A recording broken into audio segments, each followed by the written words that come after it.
All right, so let's practice some basic dynamics. So here we have a loaf of bread pushing 65 kilograms of peanut butter and 28 kilograms of jelly, and it's accelerating at 1.8 meters per second. Now let's see what we can do with this. Now, first of all, let's say there's going to be no friction, so we're not going to worry about friction at all. So no forced friction. And we are going to look for what is the applied force, or how hard is the loaf of bread pushing on the stuff to actually get it to move. Well, that's relatively straightforward. There's no friction or anything like that, so we don't have to worry about that. So that sure makes things easier for us. And if you go back to basic Newton's second law, net force is equal to mass times acceleration. Well, I've got the masses of the two things. I got the 65, got the 28. I'll just put those together, and they're accelerating at 1.8. So combine the masses, multiply by the 1.8, and we would get a net force of around 167 newtons, which must be how hard the loaf of bread is pushing on the stuff. Okay, so in this case, the net force, this was also my applied force because there was no friction involved. If I would involve some friction, that would be a little bit different, but it's the only force actually acting on it. So let's modify the situation a little bit and try something else. Let's say instead of it accelerating at 1.8, let's say that they are actually only accelerating at let's go with just 0.5 meters per second squared. So now they're only accelerating at 0.5. Same applied force, but only accelerating at 0.5 because something's slowing it down. Well, good old friction is going to be slowing it down. So what we're going to do is we're going to try and find out what is the force friction. Now I'm going to start similar. I can still find my net force because net force is mass times acceleration. I have my two masses, I'll put them together. My acceleration is now 0.5 instead of 1.8. And if I do basic F equals ma, I will get a net force of around 47 newtons.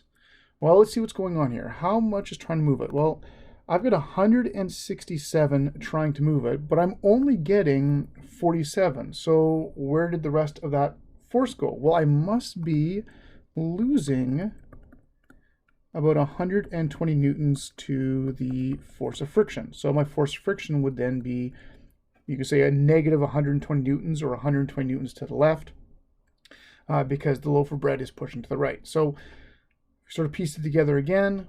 The loaf of bread's pushing with 167. The net force I'm getting with F equals ma is only 47. I'm missing 120 newtons. So friction must be taking away 120, and 167, take away the 120 from friction, is why I'm being left with the 47 newtons of net force afterwards. All right, so let's find some other forces. Let's find something else. How about right here? Let's look right here. What is the Fn between the peanut butter and the ground? Of course, the normal force, natural force. Some people call it normal force, some people call it natural force, but Fn. We've got an Fn between the peanut butter and the ground because we've got two surfaces in contact. There's like pressure between them. There is normal force. Well, why is there normal force there? Well, because gravity is pulling the peanut butter down. It has nothing to do with the bread. It has nothing to do with the jelly. It has nothing to do with any of that. It's just gravity pulling the peanut butter down into the surface. So this would be just strictly from the weight of the actual peanut butter. So that would be the force of gravity of the peanut butter.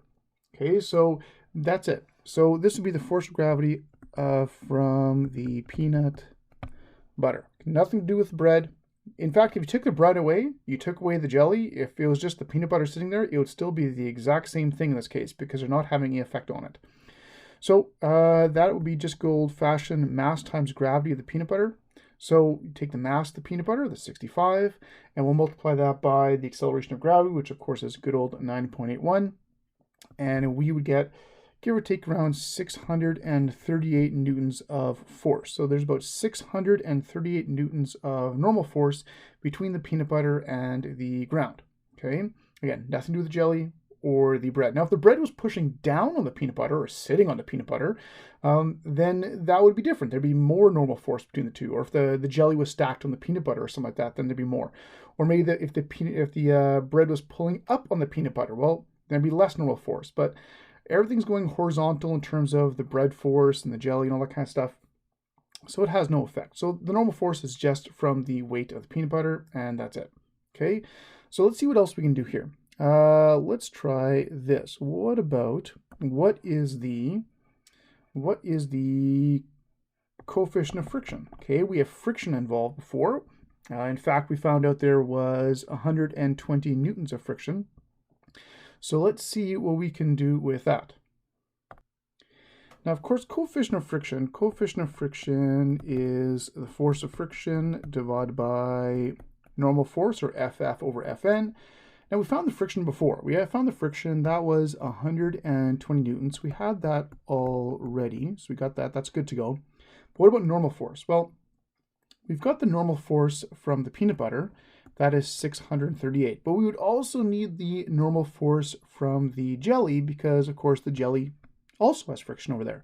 So if I would just do the mg for the jelly, I'm just do it over here. If I do the jelly normal force, it's going to be the same calculation as before, just the mass of the jelly times 9.81, the same way we did for the peanut butter. And that would be around 275 newtons. So 275 newtons right there. So I have two normal forces. I've got the 638 is the normal force for the peanut butter, and 275 is the normal force for the jelly. Now what I can do is I can just sort of put them together. I could do the friction separately, but I can just use the total normal force there. That will work just fine for the situation. So I got 638 from my peanut butter. I've got 275 from my jelly. And if I put those two together, I'm looking around 913 newtons of total normal force from my peanut butter and my jelly. All right, so I got the 120 for the friction. I found that before. I've got my 913 is my total normal force.